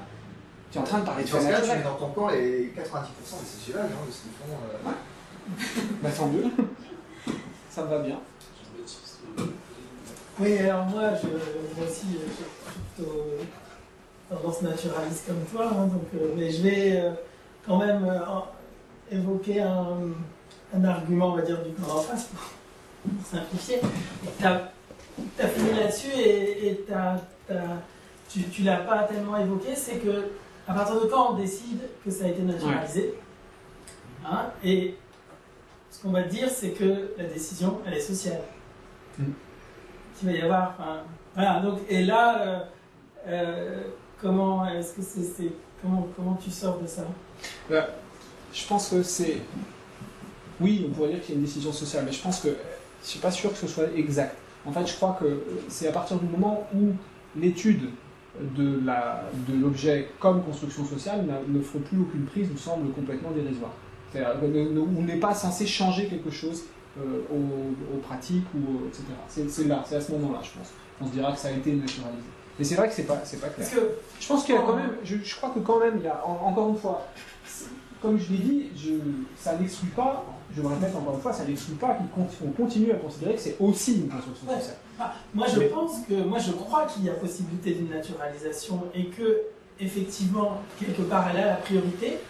Maintenant, il y a beaucoup de cas, enfin moi j'en connais un dans le domaine qui m'intéresse, où ça a été proclamé, et là, de façon sociale. C'est-à-dire que moi, pour les addictions, je ne sais pas si vous connaissez peut-être les fameux articles de la NIDA, donc c'est l'agence américaine qui est chargée de financer les recherches sur les addictions, etc., qui ont, à la fin des années 90, ont proclamé les articles fameux « Addiction is a brain disease ». Bon, très bien. Mais en fait, après, quand on va regarder les articles, les données scientifiques, etc., non, on n'en est pas encore là. Comme tu l'as dit pour la dépression, on n'en est pas encore là. Mais n'empêche qu'il y a des gens qui ont essayé de construire cette naturalisation, de dire qu'elle existait et que c'était vraiment un phénomène social. C'est un très bon exemple, parce qu'effectivement, je pense que ce genre de déclaration qui existe, alors évidemment pour moi c'est pas le critère du fait qui pourrait défendre que c'est le critère du fait qu'on a naturalisé quand tu as une société savante qui déclare Depression is a flaw in chemistry ou je sais pas quoi, ou n'importe quelle thèse de ce type-là, c'est pas ça, forcément ça peut pas être ça. Je pense que ça par contre c'est l'équivalent exact je dirais, à l'inverse, d'une position qui consisterait à dire cet objet n'est qu'une construction sociale, n'est rien d'autre qu'une construction sociale. C'est tout aussi abusif, ou je dirais prématuré, etc. Après maintenant, je suis pas sûr qu'on puisse répondre vraiment à la question du critère, à partir de quand c'est naturalisé, à partir de quand on peut vraiment, en toute sécurité, déclarer que c'est maintenant un objet, etc. Par contre, j'ai quand même l'impression qu'il y a, pour un certain nombre de cas, je vois difficilement qui dirait que c'est tu vois. C'est pour ça, et je me demande qu'est-ce qui c'est vrai, peut-être c'est juste parce qu'on a un consensus social. Il y a un exemple qui est pas mal, il y a un exemple qui est un peu trivial, mais qui je pense est assez bon, c'est l'exemple du jour et de la nuit. Je veux dire, au départ, depuis très longtemps, c'est un fait social, qu'il y a le jour et qu'il y a la nuit, Et c'est clair, enfin, maintenant on peut toujours le discuter, je pense qu'il y a toujours des gens qui le discuteront, mais ça a été naturalisé, Ouais. le jour et la nuit. Enfin, je veux dire, on sait exactement à quoi c'est dû. Et... Ouais. Voilà. Donc, il y a des exemples quand même qui sont. pour Et prendre pourtant, un c'est un exemple- fait au Ouais, l'exemple de- longtemps très très Pour prendre social. un exemple médical, là, pour se mettre du côté des naturalistes, on pourrait prendre l'exemple de l'épilepsie. Ouais. Il y a eu le débat là-dessus, c'est au niveau scientifique. Ah, voilà. consensus, Non, mais, alors que ouais. dans l'histoire de la médecine, l'épilepsie, Très bon exemple, parce qu'effectivement, tu vas lire, tu dis la déclaration d'Hippocrate, c'est la même déclaration. It's a brain disease, c'est exactement la même chose. C'est-à-dire, Hippocrate, au début du traité de l'épilepsie, ce n'est pas une possession par un dieu, c'est un défaut dans le cerveau. Sauf que le problème, c'est que chez lui, ça n'est qu'une affirmation. Il a raison, mais ça n'est qu'une affirmation, parce que pour lui, c'est pas du tout ce que c'est en réalité. Enfin, en tout cas, pour ce que nous, on pense que c'est en réalité. Il faut que la naturalisation, pour avoir un sens fort, puisse rendre compte, expliquer, Ouais. prédire peut-être, pouvoir analyser une structure causale de ce qui a été décrit comme une construction. C'est là où peut-être tu n'as peut-être pas été assez précis dans la thèse du semble-t-il. Ouais, mais oui, là j'ai vraiment voulu l'esquisser parce que c'est beaucoup plus gros. Puis je crois comme Steve, il faut l'étudier vraiment sur un cas précis parce que ça implique beaucoup de choses en fait. Mais si on pose la question de manière plus générale en prenant le cas d'une maladie qui aurait été naturalisée complètement et il y aurait consensus pour dire que c'est un fait naturel, bon déjà il faudrait la trouver, je suis pas sûr qu'on la trouvera. Et si on élimine des thèses qui clairement vont être extrêmes, oui, par exemple, c'est ce que je pense, ce genre de phénomène. Alors pourquoi en trouver en psychiatrie, par contre, c'est pas simple. C'est là où il me semble que sur plusieurs points de thèse, tu élimines d'emblée des arguments a priori. Par exemple, les thèses 5, 6, 7. Oui. On va dire quand un interne général qui va produire un système qui va prédire qu'il y aura, par exemple, la schizophrénie, une maladie. C'est le moment où c'est naturalisé, ça sort de la psychiatrie. Top. Voilà, c'est l'argument qu'on entend souvent. Ouais. Dès que c'est naturalisé, en tout cas au sens de biologisé, ça sort de la psychiatrie. Non, historiquement, c'est une façon de faire la médecine qui existe encore pratiquement, qu'on peut défendre parce qu'elle propose une explication de pourquoi il y a telle catégorie de troubles. Et ça, à mon avis, c'est un élément qui est très souvent négligé. Mais donc, la thèse 6 et la thèse 7, elles découlent un peu. Tout ça, c'est peut-être empirique, une priorité de système pas, ça ne repose pas sur quelque chose d'a priori. Tu écartes d'emblée l'idée qu'il y aurait un système spéculatif. Voilà, c'est ça. Ou une définition du concept par lui-même qui repose on ne sait pas sur quoi et qui serait éternel ou qui s'imposerait, qui serait a priori, quoi. Et ça peut être testé. Mais on sent bien que tu as une affinité plus pour le processus à partir de cas concrets. Alors, à partir de là, on peut écarter des arguments qui peuvent être de sociologues, peut-être aussi des philosophes qui peuvent dire on ne rendra par exemple jamais compte d'un caléa, d'un vécu affectif par une naturalisation biologique, par un autre ordre de nature. Et donc, est-ce que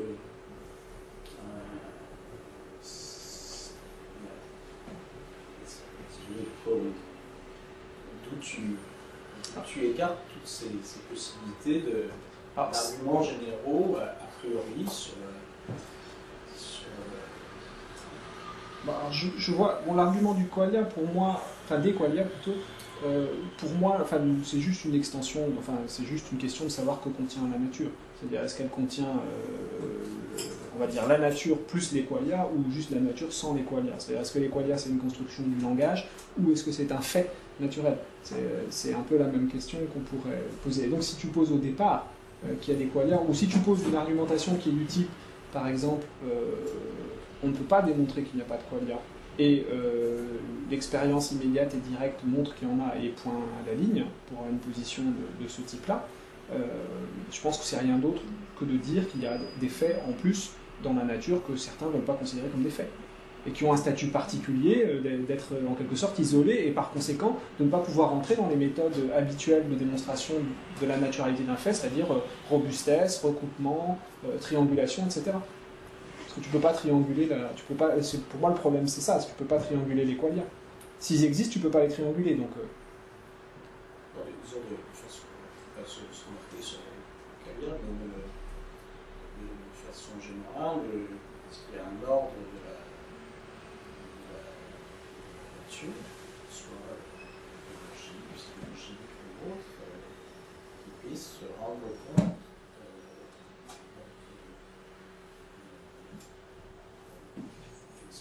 pour toi, tu n'as pas besoin de discuter ce genre de thèse. Bah, pourquoi j'ai pas besoin de le discuter, tu me demandes? Oui. Ouais.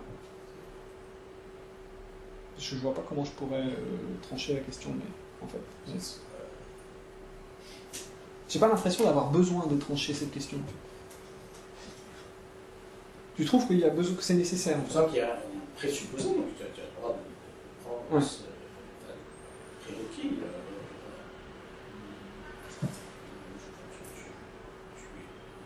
Tu écartes une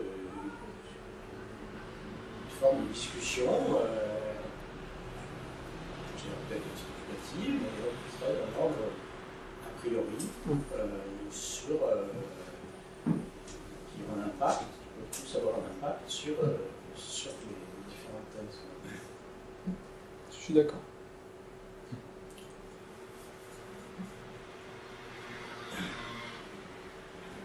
Sur l'ensemble.